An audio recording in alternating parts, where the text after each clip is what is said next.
Bonjour ou bonsoir. Aujourd'hui, je souhaite vous parler d'un magnifique oracle qui est l'oracle des familiers de Deborah Blake et illustré par Elisabeth Alba. C'est une petite boîte magnifique. Regardez l'intérieur. Je trouve ça superbe et qui nous reconnecte à nos amis les animaux. Alors pour les amoureux des animaux, c'est un enchantement. Et en fait, chaque jour, je prends une petite carte, je la lis, je lis l'explication, je prends... Et oui, c'est l'orage ici. Et j'essaye de me connecter à l'énergie de cet animal pour la journée. Voilà, sachant que nous sommes aussi des mammifères, une sorte d'animal. Alors, on a un petit livret. Elle a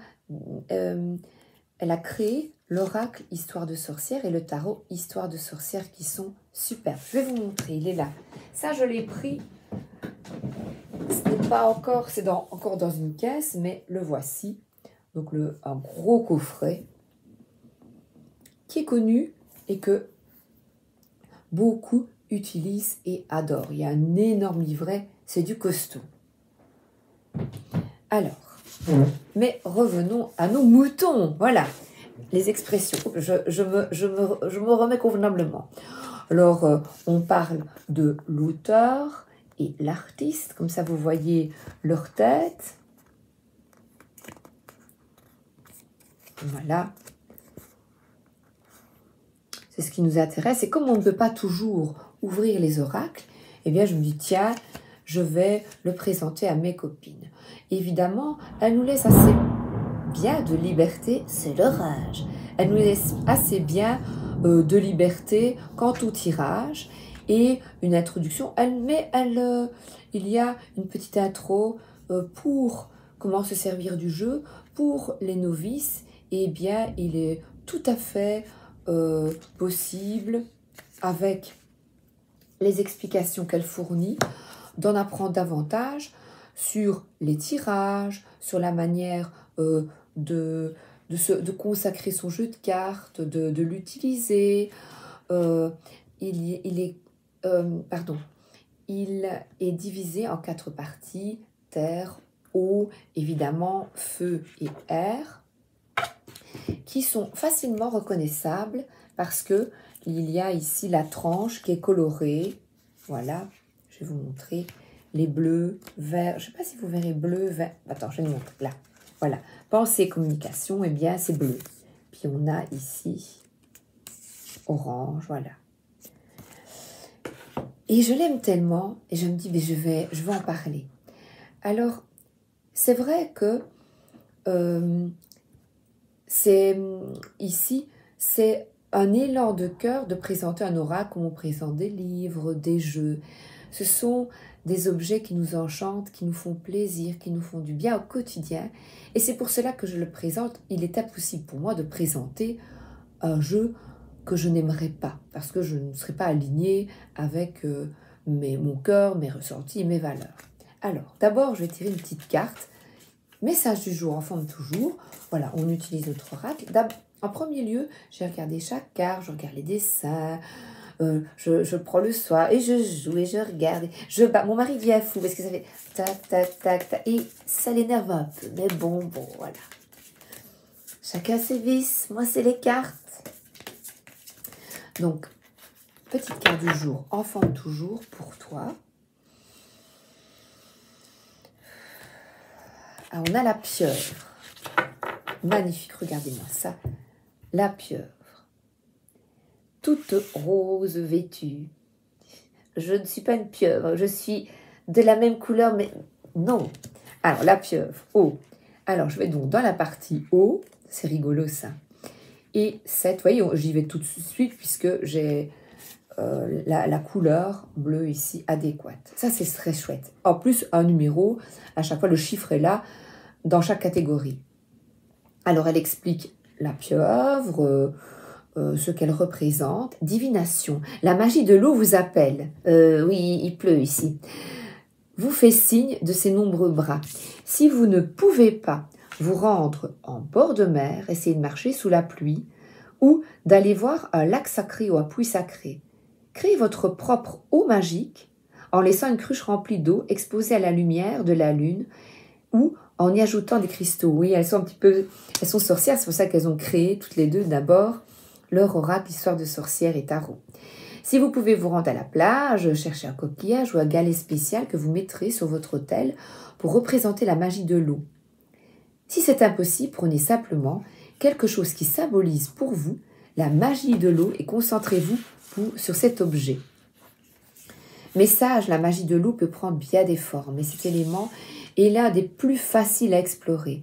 Vous pouvez prendre un bain ou une douche auquel vous aurez ajouté des plantes magiques pour favoriser les objectifs que vous cherchez à atteindre. Si vous voulez entrer en contact avec votre pieuvre intérieure, ajoutez un peu de sel de mer à l'eau de votre bain ou utilisez une bombe de bain colorée. Bénissez et consacrez un verre d'eau avec des intentions magiques et buvez-la pour absorber cette magie de l'eau qui travaillera à l'intérieur de vous pour se manifester au dehors. Donc si je suis dans le concret, le soir, la douche, tous les soirs, je remercie. Merci pour cette eau qui me purifie, qui me nettoie. Ici, à l'orage, il pleut. Eh bien, il y a une raison. Purification, nettoyage de la terre. Ça vous invite aussi à boire beaucoup d'eau, à évacuer vos émotions, à pleurer si c'est nécessaire, plus sérieusement. Donc l'eau invite à tout ça, un nettoyage en profondeur. Donc il y a peut-être quelque chose à nettoyer, quelque chose, un chagrin qui est en vous, qui se manifeste peut-être sous forme au physique, des palpitations dans le cœur, mal dans le cœur, névralgie intercostale, le ventre, mal de ventre, des crampes, côlon, intestin. Eh bien, prends conscience des émotions que tu as évacuées, parle, écris. Voilà. Et les cartes sont un support bénéfique si tu souhaites justement évacuer les émotions, quand on est sensible ou pas.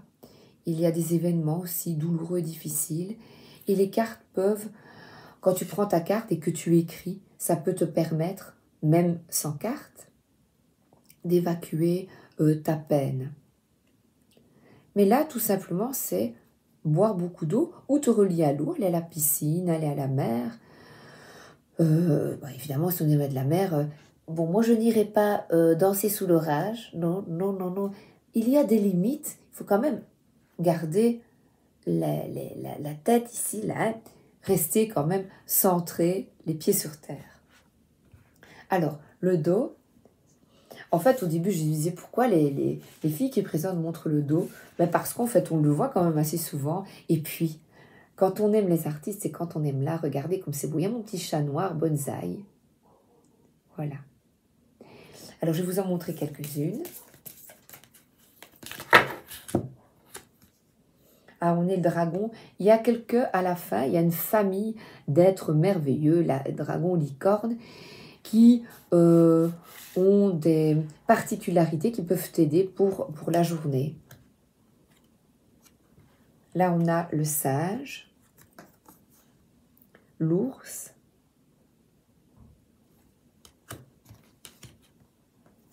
les dauphins.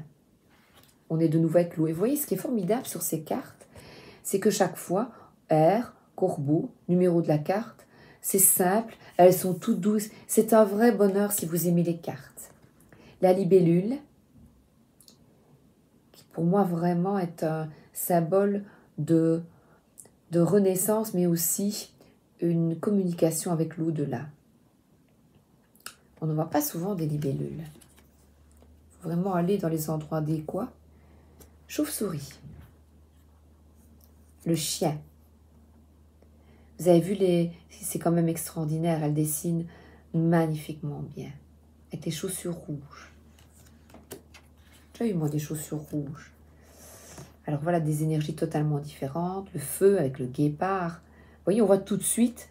Ah oui, je suis dans une énergie comme ça aujourd'hui. Le colibri. L'oiseau-mouche. Le phénix embarquer dans les esprits, donc dans la dernière partie. Et comme je fais toujours, le but aussi, c'est de découvrir votre jeu et d'avoir encore la surprise de la découverte du jouet, je trouve. Voilà, et je finis par un chat noir, qui est un chat merveilleux et que je souhaite que beaucoup de personnes aient des chats noirs, se réconcilier avec ce chat merveilleux. C'est le chat le plus gentil de la terre que j'ai, moi, le mien. Voilà, un jeu présenté, voilà, je voulais présenter tout simplement. Il n'est pas grand, facile à utiliser. Et alors je prends ma carte et j'écris, ou je la regarde, ou je les regarde toutes. En fait, faites-vous plaisir avec vos cartes, mais ça peut être aussi un bon conseil, une communication avec votre âme, avec votre guidance intérieure.